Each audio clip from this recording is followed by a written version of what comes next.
So you've decided that you want to retire before 65. So what are you going to do about health insurance? Find out now.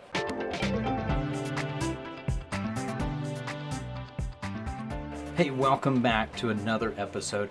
I wanted to share with you guys something that keeps coming up in conversations that I'm having with people, and that's what do I do about health insurance if I've decided that I want to retire before the age of 65? Now, a lot of people mistakenly will put off and think they cannot retire until they get to 65 because they're concerned about waiting to get health insurance through Medicare. So if you decided to retire before that, it's going to work the same as if you had lost your job or started your own job. You're going to have to go out to the marketplace and find coverage. So option one would be to go through the Affordable Care Act. Some people call this Obamacare, healthcare.gov with that. So I'm going to show you with that, what does it look like?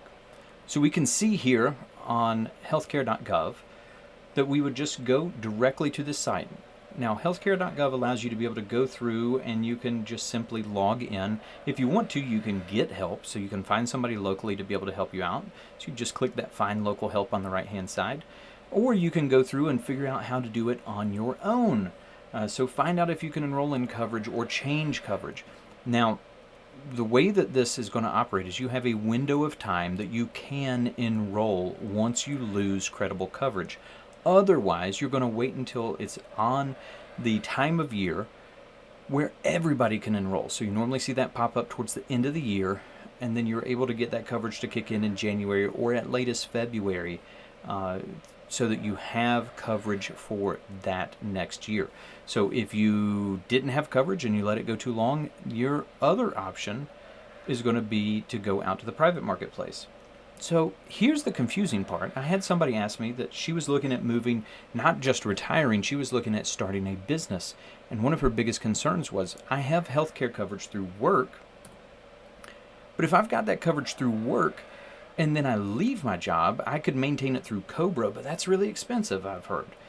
So she wanted to know exactly what was she really looking at to pay for coverage if she were to go out on her own and get that. So how do we do that? This is a great resource to be able to help you out to find out what the actual cost would be. So this is the Kaiser Foundation. So the Kaiser Foundation updates this. This calculator was last updated on October 27th of 2022, and this is premium for 2023 plans with this. So you could go through and just enter some basic information. So select the state that you're in, or just look at the U.S. average. You can enter your yearly household income. You can see if coverage is available from your spouse's job. So if it was, then you're not going to be able to go through the marketplace to get coverage and have it subsidized. How many people are in your family? How many adults age 21 to 64 are going to be enrolling? And what are the number of children 20 and younger that are enrolling? Once you put all of that in, it's going to pop out an estimate for you. So let's say, for instance, that we're looking at Virginia. And we're going to say we're in Virginia. I am in Lebanon, Virginia. Let's say that our household income was $80,000. Coverage is not available from the spouse. There are 5 people in the family, 2 adults. Let's just say that there's 2 adults are 50 and 60, and the kids 3 or more, and the kids are 17, 13, and 10. So let's just say, obviously with the kids, we would hope that they're not using tobacco, but it does ask with that. So we're going to enter that in, and let's look and see what our results are. So based upon the information, estimated financial help. It says it would get $1,926 a month as a premium tax credit. Helps cover 88% of the cost. So your cost for a silver plan would be $257 a month. That lets you know without the financial help, you'd be paying over $2,000 a month. So this makes healthcare very affordable. I would agree this is an instance where the Affordable Care Act shows it's fairly affordable with this. There are other options for coverage. So you can see here some of those different options of bronze, silver, gold, and platinum. And then you can see some of the estimated out-of-pocket cost as well. So this is a great way for you to be able to find out.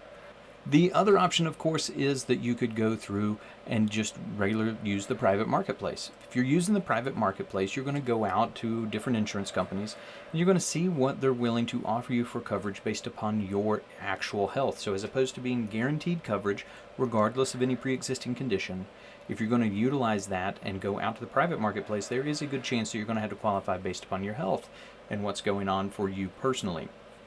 Some different avenues that you can cover with that.